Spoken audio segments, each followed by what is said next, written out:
Allô? J'en profite en milieu de mon voyage pour vous parler d'un petit quelque chose. Je vais vous parler d'un bâton bien particulier que j'adore. Il fait partie de mes équipements. Puis vous expliquer quelques petites choses au sujet des bâtons. Bon, la première chose, les bâtons en randonnée. Beaucoup de monde qui randonne pas de bâton. Moi, je suis un fervent défenseur de l'utilisation des bâtons. La raison en arrière de ça, c'est que j'ai tellement sauvé mon corps de blessures importantes, puis souvent de blessures qui auraient pu être très, très sérieuses pour l'utilisation des bâtons. Le pourquoi de ça, c'est sûr que si vous faites de la randonnée avec un petit pack-sac de jour, ça peut passer. Mais lorsque vous faites de la longue randonnée, de la randonnée où vous avez un pack-sac d'un certain poids sur le dos, que le terrain est assez accidenté. Ce qu'il faut réaliser, c'est que il n'y a personne qui peut contredire les lois de la physique, même ceux qui veulent défendre corps et âme, trouver des raisons pour la non-utilisation des bâtons. Moi, je vous dirais non, ça ne fait pas vraiment de sens. C'est un choix personnel. Mais au niveau de la logique derrière, je suis en désaccord total parce que l'utilisation du bâton, c'est pas compliqué si on regarde la physique, c'est 2 points d'appui versus 4. Donc, c'est sûr et certain que lorsque vous avez 2 bâtons dans les mains, en plus de vos pieds, en partant au niveau de la stabilité, il n'y a aucune contestation possible au niveau de l'utilisation des bâtons. Donc, quand vous avez un sac à dos en plus, ça permet de vous récupérer, de vous sauver très souvent. Ensuite de ça, au niveau de la charge, c'est sûr et certain que si vous utilisez bien le bâton, vous transférez une grosse partie de votre charge sur les bâtons. Quand vous descendez, vous pouvez vous retenir et on sait que les descentes, c'est ce qu'il y a de plus difficile sur les genoux et tout ça. Donc, on se retient avec les bâtons. Donc, normalement, lorsqu'on va descendre, si on descend très longtemps, on peut allonger légèrement le bâton. Normalement, le bâton, il est à 90 degrés avec le bras au niveau de la hauteur. Lorsqu'on va monter, on va le raccourcir un peu pour être capable vraiment d'aller mettre ses bâtons et de s'aider pour monter. Donc, on enlève beaucoup de charge au niveau des genoux, des cuisses et tout ça. Et c'est la même du dos. Et c'est la même chose lorsqu'on descend. On va rallonger le bâton, pouvoir piquer un peu plus en avant de nous et se retenir lorsqu'on descend. Dans les descentes, ça peut vous sauver les genoux, ça peut vous sauver les muscles au niveau des jambes et tout ça, vraiment beaucoup. Donc, c'est pour ça que je suis un fervent défenseur des bâtons, pour toutes ces raisons-là. Maintenant, je vais vous parler d'un bâton en particulier, celui-là que moi j'utilise.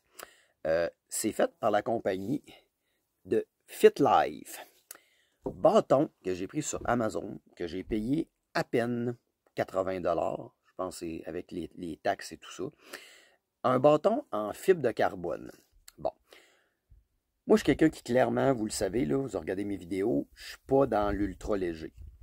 Par contre, je me suis rendu compte que ce petit bâton-là est totalement génial. Je suis tombé en amour avec ce bâton-là. J'avais des petits bâtons en aluminium qui étaient déjà pas pesants, mais ça, là, c'est le jour et la nuit, au point qu'on voit vraiment, significativement, une différence. J'adore ce bâton-là pour plusieurs raisons. Bon, première des choses, le système de fermeture est très bon. Fonctionne très bien. Système de clip. Bâton en 3 sections, donc 2 systèmes d'ajustement. Donc le bâton en 3 sections avec un bon range d'ajustement. Donc ça, vous amenez ça dans les bagages, en avion, tout ça, dans vos bagages en soute. Ça se transporte très très bien en expédition.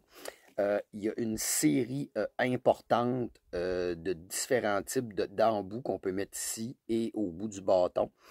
Il y en a vraiment beaucoup, je pense que c'est 5 paires différentes, si je ne me trompe pas. Et le gros avantage, c'est que lorsqu'ils sont bien serrés, les roulettes ne dévissent pas. Ce qui est très important parce qu'avec les autres bâtons, on perd, si on ne les surveille pas régulièrement, on passe notre temps à perdre les roulettes. Je suis sûr que vous savez de quoi je parle. Ensuite de ça, il y a une très bonne grip en haut en liège. Donc ça, c'est génial. Et ensuite, un autre très belle section en foam. Donc, si vous décidez d'être une petite section où vous courez un peu, vous pouvez agripper vos bâtons par ici, les raccourcir, et ça va se porter vraiment très, très bien. La shape est très ergonomique. J'adore vraiment beaucoup ça. Le système d'ajustement ici pour serrer et relâcher fonctionne extrêmement bien. Et la courroie est vraiment très, très stable. On est très, très confortable au niveau du bâton. Donc, je les adore. Et ensuite, ben, je dois vous parler du service à la clientèle. Moi, j'ai fait une randonnée de 3 jours et de 2 jours et demi sur le sentier du fjord avec un bon pack-sac, bon dénivelé, dans la roche et tout ça. Ensuite, j'ai fait les Pyrénées pendant 9 jours dernièrement. Et là, je suis en train de finaliser les Chic-Chocs. Et les bâtons m'ont extrêmement bien servi. Pourquoi je dis service à la clientèle? Parce que à un moment donné, la petite section ici d'en bas, il faut faire très attention avec les bâtons. Quand les bâtons rentrent entre les roches, si le bâton coince, et lorsque ça coince, on continue à avancer, qu'on ne s'arrête pas pour relâcher le bâton, que ce soit un bâton en aluminium ou un bâton en fibre de carbone. Mais en fibre de carbone, vous allez le casser. En aluminium, vous allez le crocher. Le résultat à la fin, c'est que vous n'avez plus de bâton, parce que le bâton croché, vous allez essayer de le décrocher, il va casser. Et le bâton en fibre de carbone, ben, il va éclater tout simplement. Donc, moi, ça m'est arrivé. J'allais trop vite. Je n'ai pas fait attention. J'ai cassé la section du bas. Je me suis dépanné qu'un bout de branche que j'ai rentré à l'intérieur. Mais lorsque j'ai appelé la compagnie, je leur ai dit que j'adorais leur bâton et tout ça. Et je leur ai même pas demandé s'ils voulaient me le remplacer. J'aurais tout simplement demandé si je pouvais avoir une pièce de remplacement parce que je voulais garder ces bâtons-là. Mais savez-vous quoi? Ils m'ont retourné un set de bâtons au complet. Ça, c'est ce que j'appelle du service à la clientèle. Et bien, ce que j'ai fait tout simplement, j'ai pris un des bouts sur les bâtons neufs que j'ai remplacé tout simplement. Excusez-moi, c'est-à-dire que j'ai gardé les bâtons neufs et j'ai gardé les bâtons usagés tout simplement pour les pièces de remplacement. Donc ça, c'est vraiment génial. Donc, j'adore ce petit bâton-là. Merci beaucoup.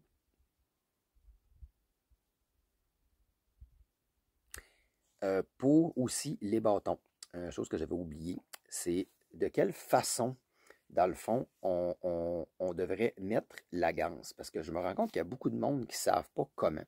La plupart des gens ici vont rentrer la main vers le haut dans le bâton ici, comme ça. Ça, ce qui arrive, c'est que bon, vous allez le serrer, votre main va être à côté, mais votre main ne sera pas super confortable de cette façon-là. Et le bâton aussi, ce qui est important, c'est quand vous avez le bâton avec vous, ce que vous voulez, c'est pousser avec votre bâton et continuer dans votre mouvement. Si vous êtes installé comme ça marche vraiment pas bien et on n'a pas un super bon support et on doit toujours serrer le bâton très fort. La vraie façon de tenir un bâton, c'est que c'est de cette façon-là que les bâtons sont faits. C'est pour ça souvent que vous avez de la misère avec les straps et tout ça. Il faut rentrer la main par en dessous.